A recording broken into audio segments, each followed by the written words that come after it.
ఆరా Mastan exit polls AP రాజకీయాల్లో కలకలం రేపుతోంది. ఎందుకంటే గత ఎన్నికల సమయంలో వైసీపీ 130 స్థానాలు గెలుచుకుంటుంది, +/- 10 సీట్లకు అటు ఇటుగా ఉంటుందని చెప్పారు ఆయన అన్ని సీట్లు వైసీపీకి ఇస్తే అంతా నవ్వారు, ఎవరో నమ్మలేదు కూడా. కానీ అంతకు మించి 2019లో వైఎస్ జగన్ గెలుచుకున్నారు. 151 స్థానాలు గెలుచుకుంటే టీడీపీ అధినేత చంద్రబాబు నాయుడు కూడా నమ్మలేదు. అంతలా ఏపీ ప్రజలు వైఎస్ జగన్ సీఎం కావాలనుకున్నారు. ఈసారి కూడా ఆరా మస్తాన్ గతంలో కంటే కూడా మెరుగైన శాంపిల్స్తో ఎగ్జిట్ పోల్స్ నిర్వహించామని ఫలితాలను ప్రకటించారు. వాటి వివరాలు ఇలా ఉన్నాయి. ఈ ఎన్నికల్లో మరోసారి వైఎస్ జగన్ సీఎంగా అధికారం చేపట్టబోతున్నారు. ఖచ్చితంగా 94 నుంచి 104 సీట్లు గెలవబోతున్నారు. వైసీపీకి ఈసారి గతం కంటే కాస్త తక్కువగా 49.4% ఓట్లు వస్తాయని ఆరా మస్తాన్ అంచనా వేశారు. ఇక టీడీపీకి 47.5% ఓట్లతో ఆరా మస్తాన్ ఎగ్జిట్ పోల్స్ అంచనా, ఇతరులకు 3.1% ఓట్లు పోలయ్యాయి. అయితే వైసీపీకి ప్రభుత్వ వ్యతిరేకత ఉన్నప్పటికీ 50 స్థానాల వరకు తగ్గినా కూడా అధికారం చేపడతారని తెలిపారు ఆయన. ల్యాండ్ టైటిలింగ్ యాక్ట్ వల్ల వైసీపీ చాలా స్థానాలు కోల్పోవాల్సి వచ్చింది. చాలా మంది ప్రజలు తమ భూములను కోల్పోతారనే భయం వల్ల కూటమికి ఓటేశారు. ఇన్ని స్థానాలు ఎందుకు వస్తున్నాయంటే రూరల్ ఓట్ బ్యాంక్ గంపగుత్తుగా వైసీపీకి పడింది. గ్రామీణుల సంక్షేమానికి పట్టం కట్టారు. అదే రూరల్లో టీడీపీకి ఓట్లు పెరిగాయి. అన్నింటికి మించి సోషల్ ఇంజనీరింగ్ పాజిటివ్గా వైసీపీకి కలిసి వచ్చింది.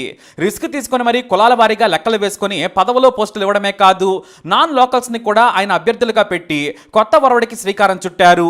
ఇక పేదలు పెత్తందారులు అనే నినాదం కలిసి వచ్చింది. సమాజంలో కొంతమేర చీలిక తెచ్చి జగన్ వైపు మళ్లేందుకు కలిసి వచ్చింది. ఇక రాజకీయ ప్రభావం చూపించి శెట్టి బలిజ, గౌడ, యాదవ్ కుటుంబాలను ఆయన తన వైపుకు తిప్పుకున్నారు. అది కూడా బాగా కలిసి వచ్చింది.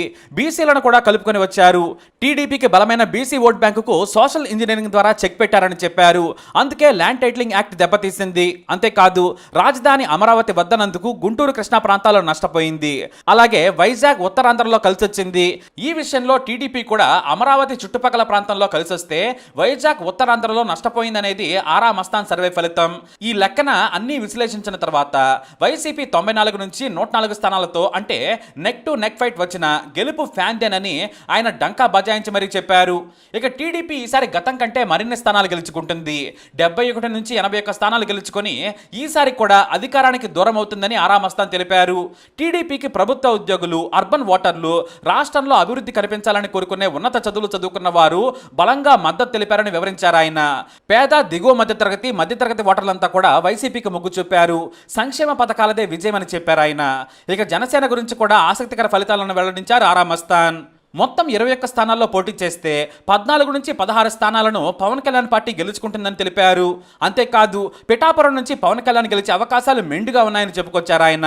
ఇక ఆరా మస్తాన్ సర్వేకు మంచి క్రెడిబిలిటీనే ఉంది. సరిగ్గా పోలింగ్ రోజు కూడా ఓ టీవీ ఛానల్లో కూర్చున్నారు ఆరా మస్తాన్.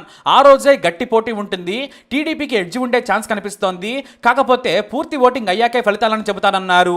ఆ టైంలో చెప్పలేనన్నారు. అయితే పూర్తి ఓటింగ్ అయ్యాక తీసుకున్న శాంపిల్స్తో వైసీపీ మరోసారి అధికారం చేపట్టబోతోంది అని ఆరా మస్తాన్ అంచనా వేశారు.